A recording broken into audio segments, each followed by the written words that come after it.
Jai Hind students, in today's lecture we are going to see the exercise of lesson number 2, that is stay together. हम already इसका lesson जो है वो previous lectures में पढ़ चुके हैं। आप सभी बच्चों को एक बार और वो वीडियो देखना चाहिए और उसके बाद में इसकी एक्सरसाइज करना चाहिए। तो चलिए सबसे पहले आपकी बुक में ग्लोसरी दी हुई है, आप बुक में भी देखते जाएंगे, साथ साथ में इस लेक्चर को भी सुनते जाएंगे, देखते जाएंगे। तो चलिए ग्लोसरी में सबसे पहला है नी। नी यानी कि घुटना, घुटने को क्या बोलते हैं? नी बोलते हैं, राइट। यहाँ पर के जो है ये साइलेंट होगा, इसलिए हम पढ़ने की शुरुआत कहाँ से करेंगे? एन से करेंगे। Okay, next one is quarrel. Quarrel का मतलब होता है झगड़ना। ओके, झगड़ा, झगड़ना भी होता है और झगड़ा भी होता है, मतलब ये नाउन भी है और वर्ब भी है। ओके, नाउन भी है और वर्ब भी है। Okay, next string. स्ट्रिंग को मतलब हम बोलेंगे रस्सी या डोरी, जो भी। उसके बाद में आता है task. Task means piece of work, यानी कि काम। काम को हम टास्क भी बोल सकते हैं, वर्क को, वर्क का समानार्थी क्या है? टास्क भी है। डाई, डाई को मतलब हम करते हैं मरना, डाई मीन्स मरना। टाई, टाई मीन्स बांधना। Okay, now hard, hard means मुश्किल, difficult. Okay, now harm, harm मतलब नुकसान पहुंचाना किसी को भी, ये वर्ब है। Then comes tightly. टाइटली मतलब फॉर्मली, मजबूती से जब हम कोई चीज को बांधते हैं, टाइटली। ओके, नाउ बंडल, आपको पता है बंडल किसको बोलते हैं? गठरी को। तो ये सारे वर्ड्स जो हैं, जो ग्लोसरी है, वन बाय वन आपको आपकी कॉपी में एक्सरसाइज लिखते समय सबसे पहले लिखना है। उसके बाद में आपको लिखना है students moral of the story. इस स्टोरी से आपको क्या शिक्षा मिली, मोरल क्या मिला, क्या नैतिक शिक्षा मिली? तो हमें पता है हमें क्या शिक्षा मिली इससे। We must stay together to be safe from enemies. मतलब हमें अगर हमारे शत्रुओं से बचना है ना, प्रोटेक्टेड रहना है, तो हमें क्या करना पड़ेगा? हमें वी मस्ट स्टे टुगेदर, हमें एक साथ में एकजुट होकर यूनिटी में रहना पड़ेगा। और जहां हमारी यूनिटी ब्रेक होती, वहां पर क्या हो जाएगा? हमारे बहुत सारे काम जो है वो बिगड़ सकते हैं। तो we must stay together to be safe from enemies. दुश्मनों से बचने के लिए हमें कैसे करना पड़ेगा, कैसे रहना पड़ेगा? हमें रहना पड़ेगा यूनिटी में, यानी कि एक साथ में, एकता में रहना पड़ेगा। चलिए उसके बाद में आपको ये वाली एक्सरसाइज भी लिखना है, ऑपोजिट वर्ड्स। ऑपोजिट वर्ड्स में सबसे पहले है एनिमी। एनिमी मतलब शत्रु, इसका ऑपोजिट क्या होता है? फ्रेंड होता है, यानी कि मित्र। शत्रु, मित्र।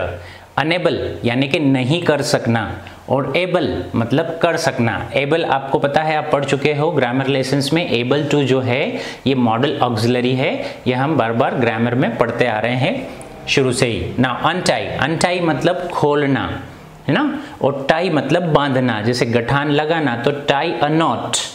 Okay, tie a not. और अनटाई किसको बोलेंगे हम? गठान खोल दो, तो अनटाई अ नॉट। नॉट मतलब गठान। नॉट का स्पेलिंग क्या होगा? KNOT। नॉट मीन्स क्या होता है? गठान, गठान को बोलते हैं।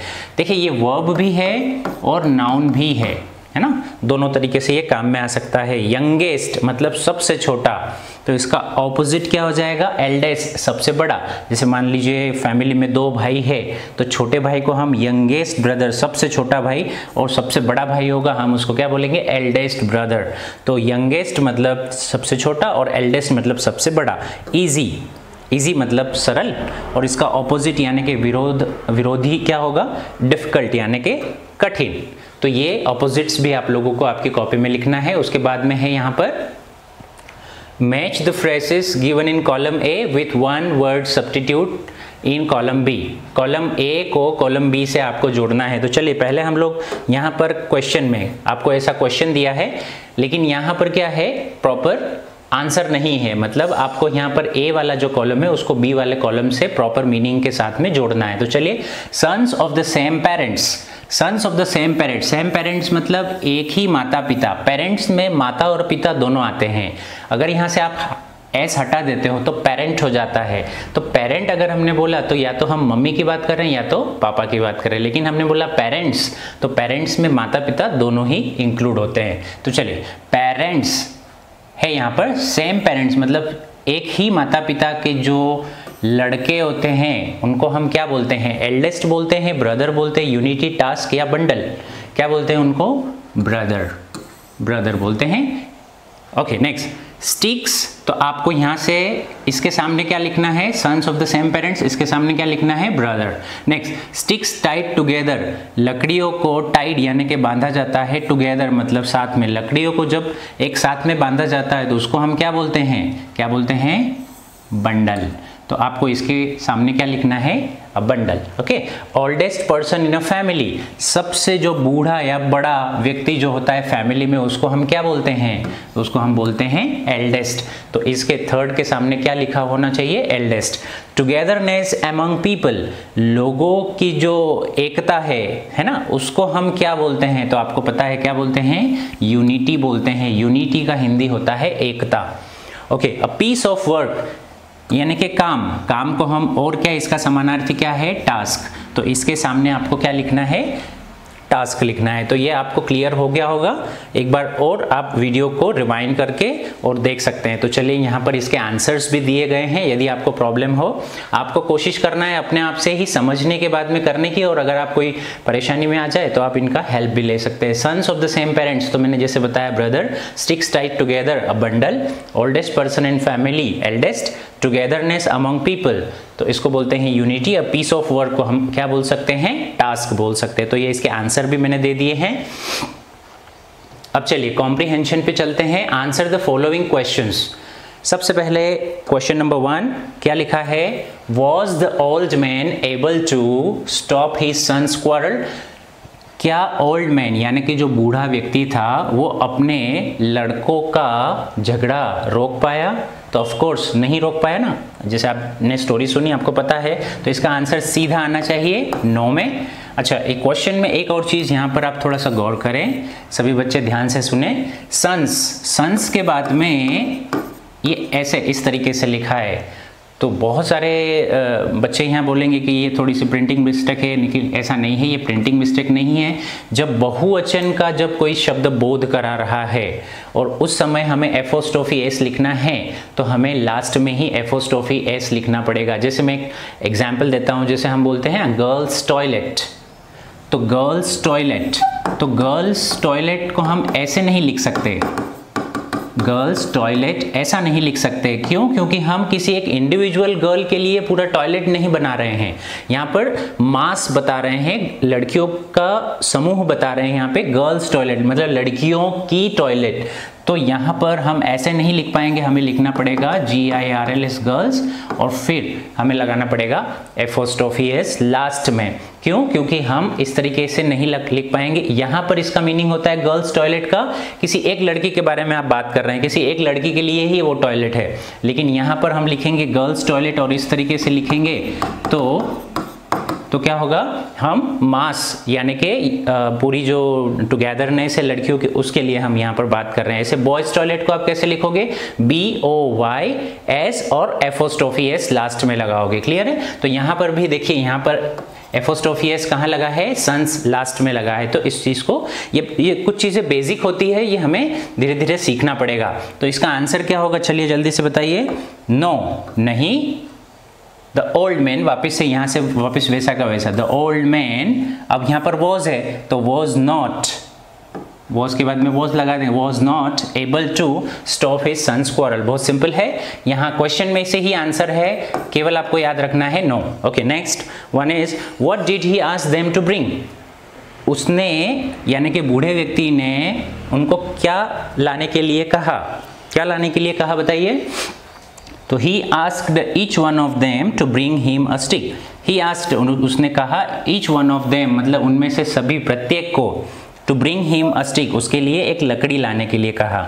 तो ये क्वेश्चन का आंसर, क्वेश्चन नंबर 2 का आंसर यहाँ पर है, आपको इसको लिखना है प्रॉपर तरीके से। Then comes question number 3, what did the eldest son do with the piece of string, मतलब piece of string के साथ में eldest son ने क्या किया।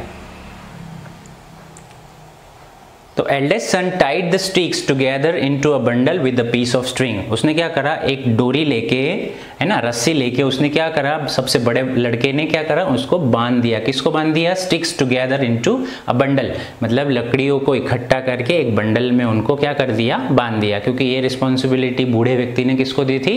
उसके सबसे बड़े बेटे को। तो ये क्वेश्चन 3 का आंसर है। क्वेश्चन नंबर 4 का आंसर क्या है, देखते हैं। Were the sons able to break sticks at first, क्या पहले सबसे पहले जो लड़के थे वो बंडल को तोड़ पाए, और क्यों? तो यहाँ पर no, the sons were not able to break the sticks at first, सबसे पहले लड़के जो है वो नहीं तोड़ पाए। क्यों नहीं तोड़ पाए? Because they were tied together into a bundle, क्योंकि वो बंडल में बंधी हुई थी। और ऑफ कोर्स अगर कोई चीज़ बंडल में बंधी है तो हम उसको नहीं तोड़ पाएंगे। इससे हमें एक शिक्षा मिलती है, जैसे हम ऑलरेडी डिस्कस कर चुके हैं, कि हमें एकता में रहना है, यूनिटी में रहना है। अगर हम एकत्रित हैं तो हमें कोई भी हरा नहीं सकता है। ओके, तो क्वेश्चन नंबर 4 का answer. Question number 5, the sons untied the bundle, now they were able to break the sticks, लड़कों ने बंडल को अनटाई कर दिया था, खोल दिया था, क्या अब वो स्टिक्स को तोड़ पाए? वाई? यस, बिल्कुल, उन्होंने जैसे ही अनटाई किया उसको तो उसके बाद में वो तोड़ पाए। Yes, they were able to break the sticks after untying the bundle as the sticks were separate this time. यहाँ पे सेपरेटेड आना चाहिए, डी यहाँ पर लगाएंगे आप सभी बच्चे, तो सेपरेटेड, तो as the sticks were separated this time. Okay, so this is the answer number 5. Now comes question number 6. How can we be safe from our enemies? हम हमारे शत्रुओं से कैसे सेफ रह सकते हैं? तो we can be safe from our enemies by staying together. एक साथ में रहने पर हम हमारे शत्रुओं से बच पाएंगे। What did the old man actually wish his sons to do? जो ओल्ड मैन था वो एक्चुअल में अपने बच्चों से क्या चाह रहा था, क्या इच्छा थी उसकी? The old man actually wished his sons to stay together. जो ओल्ड मैन था वो एक्चुअली अपने बच्चों से क्या इच्छा रखता था कि वो क्या रहे? स्टे टुगेदर रहे, यानी कि एक साथ में रहे। Okay, now question number 8, what were the last words of the old man? बूढ़े व्यक्ति के लास्ट वर्ड्स क्या थे, यानी कि अंतिम शब्द क्या थे? उसने क्या कहा था अंत में? द लास्ट वर्ड, यहाँ से शुरुआत करेंगे आंसर की। The last words of the old man were, देखिए यहाँ पे वर्ड्स है इसलिए यहाँ पे वर लगाया, बहुवचन है इसलिए वर लगाया। You must stay together to be safe from your enemies, आपको एक साथ रहना है, टू बी सेफ यानी कि सलामत रहने के लिए, सुरक्षित रहने के लिए, फ्रॉम योर एनिमी यानी कि आपके शत्रुओं से बचने के लिए आपको क्या करना है? एक साथ रहना है। ये बूढ़े व्यक्ति के लास्ट वर्ड थे। No one will then be able to harm you, और अगर आप एकत्रित हैं, एक साथ रह रहे हैं, आपके जीवन में टुगेदरनेस है, तो आपको कोई भी हरा नहीं सकता। आपको सॉरी माफ़ कीजिएगा, हार्म को हम लोग बोलते हैं आपको कोई नुकसान नहीं पहुंचा सकता है, ठीक है। हराने को हम बोलते हैं defeat. Now complete the sentences as given in the story. An old man had dash, तो चलिए ये fill in the gaps में आप क्या भरेंगे? आंसर क्या है? 4 sons, उसके कितने बेटे थे? बूढ़े व्यक्ति के 4 बेटे थे। Do not quarrel like this, be, इस तरीके से झगड़िए मत। कैसे बनिए? गुड टू ब्रदर्स, अच्छे ब्रदर्स बनिए। गुड ब्रदर्स भी लिख सकते हैं, गुड टू ब्रदर्स भी लिख सकते हैं, दोनों करेक्ट है। Tie the sticks together into a bundle, तो चलिए इसका आंसर क्या होगा? Tie the sticks together into a bundle, ये इसका आंसर है। 4th नंबर, सो माई सन नेवर क्वारल, तो इस तरीके से आपको फिल इन द गैप्स भी लिखना है। अब यहाँ पर एक और एक्सरसाइज दी है जिसमें आपको क्या करना है? कॉलम ए को कॉलम बी से आपको जोड़ना है। सबसे पहले आपको पढ़ना पड़ेगा, समझना पड़ेगा कि इसमें बोला क्या गया है। My father gave me a bicycle on my 7th birthday, मेरे पिताजी ने मुझे 7वें बर्थडे पर एक साइकिल दी। The patient is much better now, patient अब ठीक है। The headmaster is writing some letters, headmaster यानी कि प्रिंसिपल कुछ लेटर लिख रहे हैं। The box was heavy, box heavy है। There is a lot of noise outside, बाहर बहुत ज़्यादा नॉइस है। They can not finish the work today, वे आज अपना काम नहीं कर सकते। तो चलिए ये मैंने आपको इसके हिंदी बता दी है, अब मैंने इसके इंग्लिश बी के इंग्लिश भी बता देता हूँ। He will not be able to see you before 4 o'clock, वो आपको 4 बजे से पहले नहीं मिल सकते। I was able to ride bicycle at the age of 8, मैं एट द एज ऑफ 8 मतलब मैं 8 साल की उम्र में बाइसिकल चला पाया या चला सका। Now he is able to stand up, and walk, वो खड़ा हो पाया और चल पाया। The boy will not be able to hear you, और लड़का आपको नहीं सुन पाया। They will be able to finish it tomorrow, वे कल कंप्लीट कर लेंगे। We were not able to lift it, हम उसे नहीं उठा पाए। तो चलिए, नहीं उठा पाए किससे किससे मिलना चाहिए, किससे मिलना चाहिए? द बॉक्स वॉज हैवी, है ना, the box was heavy, we were not able to lift it. ठीक है, ये समझ में आ गया। अब they will be able to finish it tomorrow, तो क्या बोल सकते हैं? They cannot finish the work today, they will be able to finish it tomorrow। तो इसके साथ ये मैच होना चाहिए। Okay, next, my father gave me a bicycle on my 7th birthday। तो बाइसिकल और बाइसिकल कहाँ मैच हो रहा है? यहाँ पर I was able to ride a bicycle at the age of 8। तो फर्स्ट को सेकंड से आपको मैच करना है। The patient is much better now, patient की बात हो रही है तो डॉक्टर, पेशेंट, उसके आसपास का कुछ देखिए। तो क्या हो गया? He is able to stand up and walk, मतलब अब पेशेंट जो है वो बेटर फील कर रहा है, वो अब खड़ा भी हो सकता है और चल भी सकता है। तो पेशेंट के साथ नंबर 2 के साथ में आप क्या करेंगे? नंबर 3 को मैच करेंगे। द बॉक्स वॉज हैवी, जैसे मैंने बताया। 4 को आप किससे करेंगे? 6 के साथ। There is a lot of noise outside, बाहर बहुत ज़्यादा आवाज़ हो रही है। हाँ, the boy will not be able to hear you, 4 number को इसके साथ मैच करेंगे, 5 को 4 से। तो चलिए, इस तरीके से मैंने आपको यहाँ पर आंसर भी दे दिए हैं। तो इस तरीके से आपको आंसर लिखना है, आप चेक कर सकते हैं। यहाँ पर वही चीज़ जो मैंने आपको एक्सप्लेन करी है वो आपको यहाँ पर PDF में अवेलेबल है। Now look at this 2 pairs of sentences. अब आपको क्या करना है? हम ऑलरेडी जब ग्रामर पढ़ रहे थे तो आप सभी बच्चों को, और इस चैनल पर भी अबाउट टू पर से एक लेक्चर पूरा अलग तरीके से समझाया हुआ है, आप वहाँ से भी इसको सीख सकते हो। अबाउट टू का मतलब होता है वाला हूँ या वाले हैं, याद होगा सभी बच्चों को। अबाउट टू का मतलब क्या होता है? अबाउट वाला हूँ या वाले हैं। लेकिन अबाउट टू अकेला नहीं आता है, अगर वर्तमान में है तो हम उसके आगे एम इज आर में से एक हेल्पिंग वर्ब लगाएंगे, और अगर भूतकाल की बात है तो हम लगाएंगे वॉज वर में से हेल्पिंग वर्ब। क्लियर है? अगर वर्तमान के बारे में हम बात कर रहे हैं तो अबाउट टू के साथ में एम इज आर में से एक हेल्पिंग वर्ब लगाएंगे, और अगर हम भूतकाल के बारे में बात कर रहे हैं तो अबाउट टू के साथ में हम लगाएंगे वॉज वर में से एक हेल्पिंग वर्ब। तो चलिए, यहाँ पर आपको क्या है? कुछ सेंटेंसेस दिए गए हैं। The guard is showing the green flag. अब यहाँ पर इज से पता चला कि ये वर्तमान के बारे में बात कर रहे हैं, है ना। और तो आपको क्या करना है? ये जो सब्जेक्ट है और ये वर्ब है, यहाँ पर पहले जो दिया है ये आपका सब्जेक्ट है और ये आपका वर्ब है। अब आपको पता है अबाउट टू से हम सेंटेंस कैसे बनाते थे? सबसे पहले आता था सब्जेक्ट, फिर अगर वर्तमान है तो एम इज आर, और भूतकाल है तो was were plus about to लिखते थे। अबाउट टू के बाद में हम वर्ब लिखते थे और वर्ब के बाद में सीधा लगा देते थे ऑब्जेक्ट। जैसे मैं इंग्लिश बोलने वाला हूँ तो हम इंग्लिश कैसे करेंगे? I am about to speak English. मैं स्कूल जाने वाला हूँ, I am about to go to school. Sir English पढ़ाने वाले हैं, सर थर्ड पर्सन सिंगुलर है तो क्या लगेगा? एक वचन है तो is. Sir is about to teach English. Simple है। तो इसी तरीके से अब आपको क्या करना है? यहाँ पर अबाउट टू का यूज करके सेंटेंस बनाना है। तो the guard is showing the green flag. Flag मतलब झंडी, मतलब गार्ड जो है वो हरी झंडी दिखा रहा है। तो द ट्रेन, अब ट्रेन थर्ड पर्सन सिंगुलर है तो हमने क्या लगाया यहाँ पे? देखो, ये ट्रेन सब्जेक्ट है, उसके बाद में एम इज आर में से एक हेल्पिंग वर्ब। तो ट्रेन, अगर यहाँ पे ट्रेन्स होता तो आर लगाते हैं हम, यहाँ पर ट्रेन है इसलिए इज लगाया। द ट्रेन इज, फिर अबाउट टू लगा दिया, और ये वर्ब है तो ये लगा दिया हमने leave. The train is about to leave, यानी कि ट्रेन निकलने वाली है। Okay, the guard showed the green flag, train was about to leave. ये भूतकाल के बारे में बात हो जाएगी। देखिए यहाँ पर क्यों हमने वॉज लगाया? क्योंकि यहाँ पे शोड वर्ब का सेकेंड फॉर्म आ गया है, भूतकाल के बारे में बात हो रही है तो जैसे मैंने बताया वॉज वर्ब में से एक हेल्पिंग वर्ब लगाएंगे। तो the train was about to leave, बहुत सिंपल है। तो चलिए, यहाँ पर एक एग्जाम्पल आपको बताया गया था।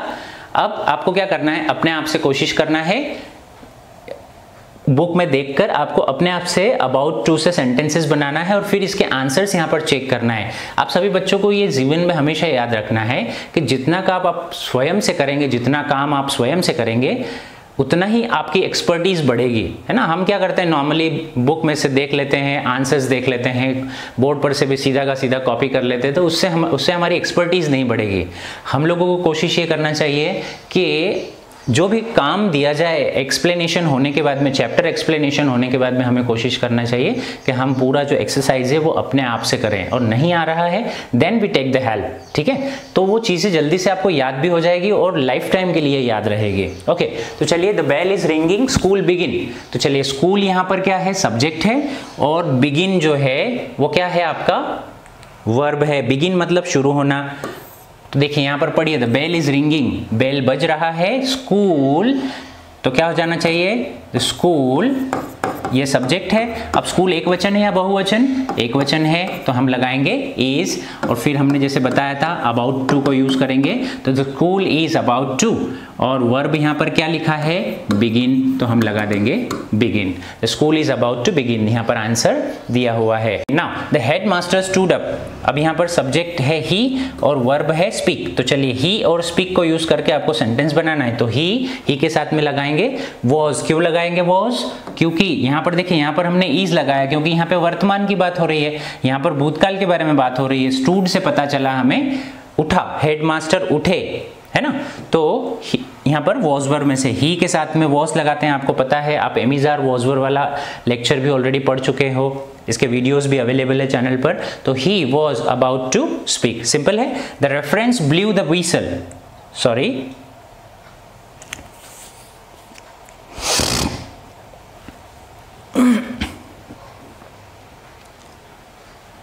The referee blew the whistle, referee ने व्हीसल बजाई, ब्लू व्हीसल, व्हीसल का मतलब होता है सीटी, सीटी बजाई।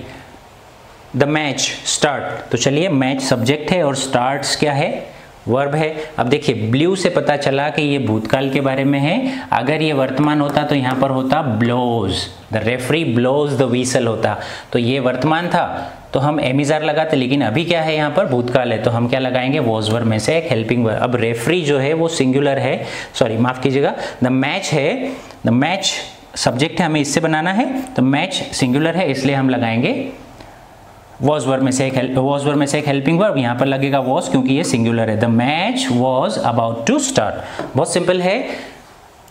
ये दो आप अपने आप से करेंगे। सन यहाँ पर सब्जेक्ट है और राइज जो है क्या है, वर्ब है। अब यहाँ पे वर्तमान के बारे में बात हो रही है, इसलिए हम लगाएंगे एमिजार। यहाँ पर आपको अपने आप से खुद से करना है। Now let's write 5 and what advantages of being United. 5 advantages आपको लिखना है बीइंग यूनाइटेड, यानी कि साथ में एकत्रित रहने के 5 आपको फायदे बताना है। एडवांटेज का मतलब होता है फायदे। क्या फायदे हैं? We can stay safe from our enemies. पहला फायदा क्या है, क्या बेनिफिट है, एडवांटेज क्या है पहला, तो हम हमारे दुश्मन से बच सकते हैं। Many hands lighten the load. Lighten मतलब हल्का करता है, लोड मतलब लोड। बहुत सारे हाथ जब एक साथ में जुड़ जाते हैं तो हमारा लोड जो है, काम का जो दबाव है वो क्या हो जाता है, कम हो जाता है। यूनिटी गिव्स अस करेज। करेज का मतलब होता है हिम्मत, ताकत। हमें यूनिटी यानी कि एकता हमें देती है, क्या देती है, हिम्मत देती है। We can accomplish. एकम्प्लिश मतलब कंप्लीट करना, है ना। तो we can accomplish difficult task. Difficult मतलब कठिन, टास्क मतलब काम। हम कठिन से कठिन काम को एकम्प्लिश कर सकते हैं, कंप्लीट कर सकते हैं, पा सकते हैं। It becomes easier and faster to do things. It becomes हो जाता है, ईजियर एंड फास्टर जल्दी हो जाता है और सरल हो जाता है। क्या करना, टू डू थिंग्स यानी कि चीज़ों को करना सरल और फास्ट हो जाता है। तो ये इसके क्या है, बेनिफिट्स है, जो हम हमारी कॉपी में भी लिखेंगे। अब लास्ट है लेट्स डू। ये आपको आपके अपने एंड से करना है बच्चों सभी को। Help your friends who need your help and right in your activity notebook. आप अपने अपने जो फ्रेंड्स हैं उनको आप मदद करेंगे। मदद करने के बाद में आपने उनको क्या मदद करी, उनको क्या ज़रूरत थी और आपने उनको क्या दिया, तो वो आपको क्या करना है, यहाँ पर आपको एक आपकी एक्टिविटी बुक में लिखना है। Work in groups. ग्रुप में वर्क करना है आपको। ग्रुप बनाना है and right your experience in your activity notebook. और आपको क्या करना है, आपका जो एक्सपीरियंस है इसको आपकी एक्टिविटी बुक में लिखना है। तो स्टूडेंट्स, आपको स्टे टुगेदर वाला जो ये एक्सरसाइज है ये आई होप कि क्लियर हुआ होगा। आप सभी बच्चों को सीक्वेंस में प्रॉपर तरीके से अच्छी neat and clean hand writing में आपकी कॉपी में लिखना है, ताकि टर्मिनल एग्जाम्स या फिर हाफ ईयरली या एनुअल एग्जाम्स में ये आपको हेल्पफुल रहे। So that's it for now. Thank you so much. Good bye.